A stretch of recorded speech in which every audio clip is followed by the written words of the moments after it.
Assalamualaikum warahmatullahi wabarakatuh. Pada kesempatan kali ini kami dari kelompok penyaji akan mempresentasikan hasil diskusi kelompok kami mengenai review jurnal 1 dan 2 tentang isu-isu di ekonomi mikro. Sebelumnya, perkenalkan saya Najma Duniani selaku moderator dan materi pertama. Dan materi kedua akan dibacakan oleh Hari Satria. Materi ketiga akan dibacakan oleh Nabila Fitri Adita.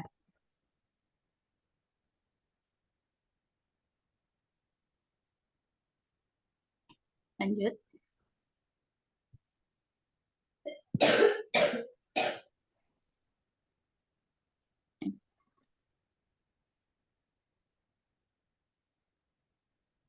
Jurnal yang pertama yaitu dampak kenaikan harga BBM terhadap kinerja sektor kelautan dan perikanan. Judulnya, dampak kenaikan harga BBM terhadap kinerja sektor kelautan dan perikanan. Penulisnya ada Mira, Rikrik, Rahadian, dan Armen Zulham. Volume dan halamannya di volume 9 nomor 2 halaman 169 sampai 183, tahunnya tahun 2014. Publikasi di Jurnal Sosial Ekonomi Kelautan dan Perikanan. Tujuan penelitian ini yaitu untuk mengevaluasi dampak kenaikan harga BBM terhadap kinerja sektor kelautan dan perikanan.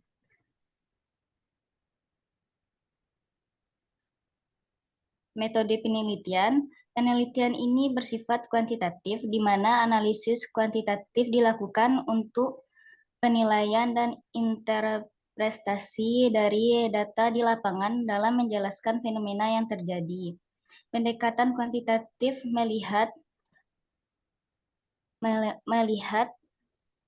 realitas sebagai tunggal, konkret, teramati, dan dapat argumentasi. Data yang digunakan dalam penelitian ini adalah data sekunder berupa data input-output yang bersumber dari Biro Pusat Statistik atau BPS. Pada tabel IO yang diterbitkan BPS tersebut, sektor perikanan belum terdisagresi menurut komoditas yang diinginkan. Dibuat dalam model CGI. Dalam model CGI, pada penelitian komoditas perikanan dibagi menjadi TCT, ikan tangkap, dan lainnya, seperti ikan patin, ikan di budidaya lainnya, ikan olahan, dan ikan kering. Adapun dipilihannya CGE yang statis adalah karena pertimbangan ukuran dan kompleksitas model yang lebih bisa ditangani.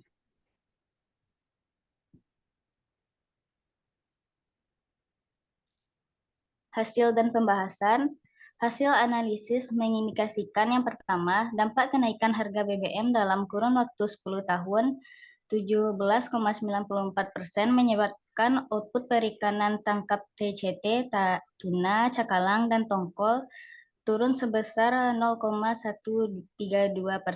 Tapi dampak kenaikan harga BBM terhadap penurunan output perikanan budidaya tidak terlalu besar. Contohnya, output patin turun sebesar 0,012%. Kedua, dampak kenaikan harga BBM terhadap harga ikan tidak sebanding dengan kenaikan harga BBM. Kenaikan harga rata-rata output ikan TCT akibat penurunan subsidi hanya sebesar 0,567%.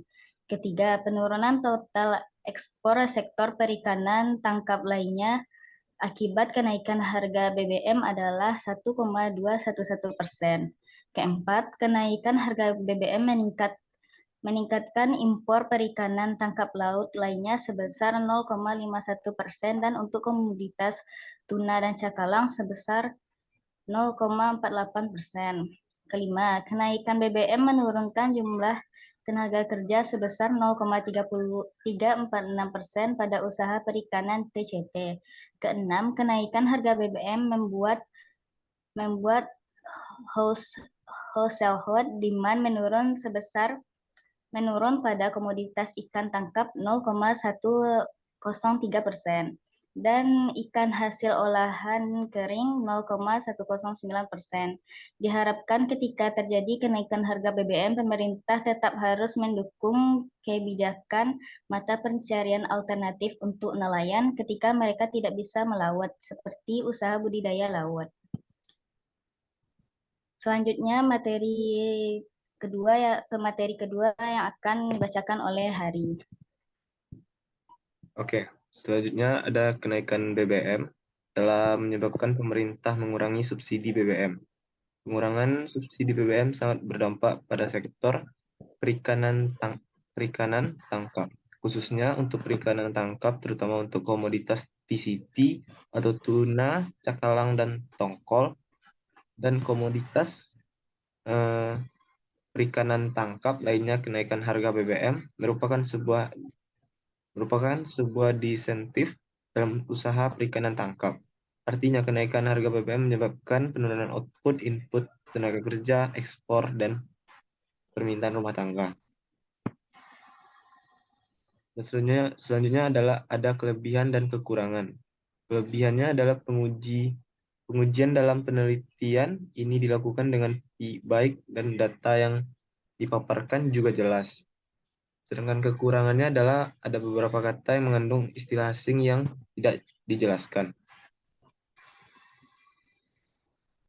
Dan sarannya, sebaiknya implikasi kebijakan yang harus diambil pemerintah ketika terjadi kenaikan BBM adalah pemerintah harus mendorong nelayan untuk alternatif usaha ketika tidak melaut, seperti usaha budidaya laut.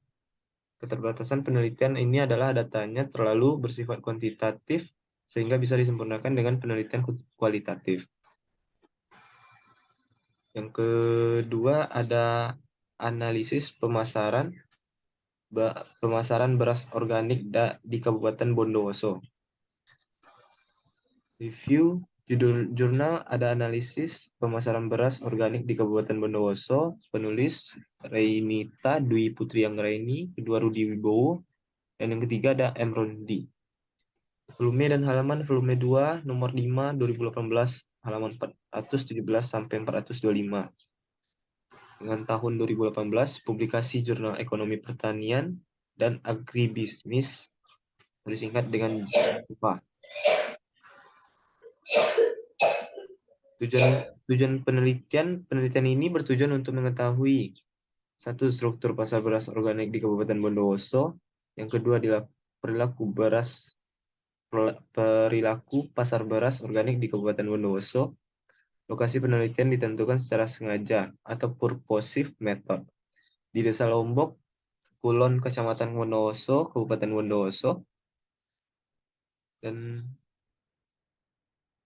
selanjutnya ada metode penelitian. Metode yang digunakan penelitian ini adalah metode analitik dan deskriptif. Penentuan sampel petani dan lembaga pemasaran beras organik di Desa Lombok, Kulon, Kecamatan Wonosari, Kabupaten Bondowoso. Ini menggunakan teknik snowball sampling. Teknik snowball sampling adalah suatu metode untuk mengidentifikasi, memilih, dan mengambil sampel dalam suatu jaringan atau rantai hubungan yang menerus atau Nordiani 2015.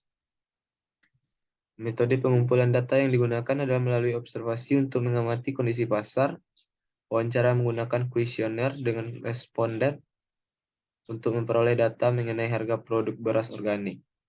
Proses pemasaran lembaga pemasaran biaya dan keuntungan yang diterima tiap lembaga pemasaran dan pengumpulan data sekunder yang mendukung penelitian. Dan materi selanjutnya akan dibacakan oleh Nabila Fitrialita. Baiklah, selanjutnya yaitu hasil pembahasan. Struktur pasar. 1. Struktur pasar di tingkat petani. Pemasaran padi organik di tingkat petani mengarah pada pasar persaingan tidak sempurna, yaitu mengarah pada pasar monopsoni. Karena hanya terdapat satu lembaga pemasaran sebagai pembeli hasil produksi padi organik, yaitu lembaga RMU mandiri, sedangkan jumlah penjual atau produsen tersedia dalam jumlah yang cukup banyak, yaitu petani padi organik di Desa Lombok, Kulon, Kecamatan Wonosari, Kabupaten Bondowoso.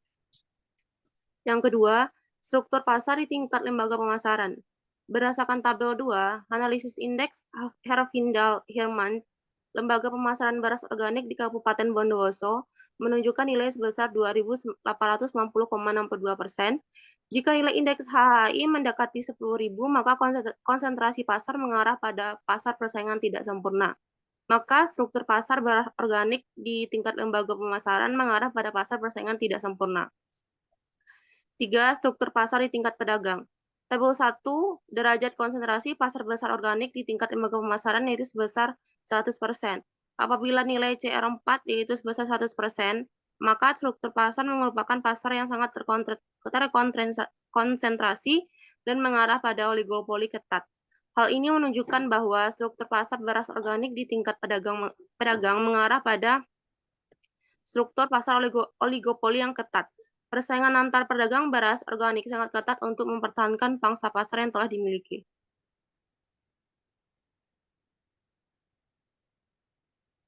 Lanjutannya, yaitu perilaku pasar. Yang pertama, praktik penentuan harga beras organik di tingkat petani dengan RMU mandiri melalui tawar-menawar dan diatur dengan kebijakan dari pemerintah Dinas Pertanian Bondowoso. Yang kedua, kerjasama antar lembaga pemasaran. Kerjasama yang terbentuk dalam sistem pemasaran beras organik di pasar berupa kerjasama dalam penyaluran beras organik dan kerjasama dalam penentuan harga, serta kerjasama dalam pertukaran informasi dan pengembangan usaha tani padi organik. Yang ketiga, integrasi vertikal. Integrasi pasar merupakan suatu analisis untuk mengetahui seberapa jauh pembentukan harga suatu produk pada satu tingkat lembaga dipengaruhi oleh harga di tingkat lembaga lainnya. Analisis integrasi pasar dilakukan pada harga di tingkat petani dan harga di tingkat RMU mandiri.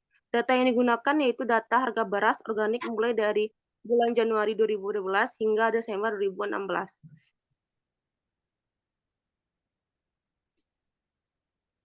Kesimpulan, berdasarkan hasil penelitian dan pembahasan yang dilakukan, maka diperoleh kesimpulan sebagai berikut. Yang pertama, struktur pasar di tingkat petani padi organik menghadapi struktur pasar persaingan tidak sempurna, mengarah pada pasar monopsoni. Struktur pasar beras organik di tingkat RMU penggilingan adalah pasar monopoli, dan struktur di tingkat pedagang adalah mengarah pada struktur pasar oligopoli. Lalu yang kedua yaitu adalah penentuan harga di tingkat petani dan lembaga pemasaran berdasarkan kesepakatan tawar-menawar antar lembaga dan kebijakan dari pemerintah. Terdapat kerjasama dalam penyaluran beras organik. Sistem pemasaran beras organik memiliki integrasi vertikal yang kuat antara perubahan harga di tingkat RMU dan perubahan harga di tingkat petani.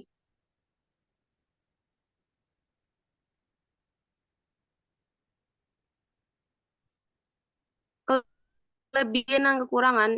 Kelebihan dalam jurnal ini adalah menggunakan bahasa yang sederhana sehingga mudah dipahami oleh para pembaca, bahkan yang awam sekaligus, serta pembahasan yang mendetail terhadap perilaku dan struktur pasar di Kabupaten Bondowoso. Lalu kekurangannya yaitu terdapat beberapa tanda titik baca yang tidak tepat, serta ada sedikit kekeliruan dalam penjelasan tabel dan hasil yang kurang tepat karena letaknya terbalik. Selanjutnya, yang terakhir yaitu ada saran. RMU atau Lembaga Penggilingan merupakan satu-satunya produsen beras organik di Kabupaten Bondowoso sebagai price marker yang dapat menjembatani pedagang dalam menyalurkan produk beras organik hingga sampai di tangan konsumen. Untuk lebih meningkatkan informasi produk baru dan harga dengan cara memberikan informasi melalui media online atau sosial media maupun media cetak yang dapat dilakukan oleh pemerintah Dinas Pertanian dan RMU Gapoktan Al-Barokah Kabupaten Bondowoso. Yang kedua, lembaga pemasaran dan pemerintah Dinas Pertanian sebaiknya meningkatkan promosi secara online atau langsung untuk lebih menjangkau konsumen terutama di Kabupaten Bondowoso, serta dapat meningkatkan pangsa pasar pada pemasaran beras organik di dalam maupun di luar Kabupaten Bondowoso.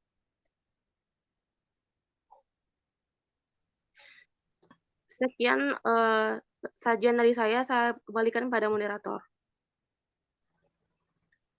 Sekian hasil dari diskusi kami. Apabila ada kesalahan kami mohon maaf. Wabillahi taufiq wal hidayah. Wassalamualaikum warahmatullahi wabarakatuh. Waalaikumsalam warahmatullahi wabarakatuh.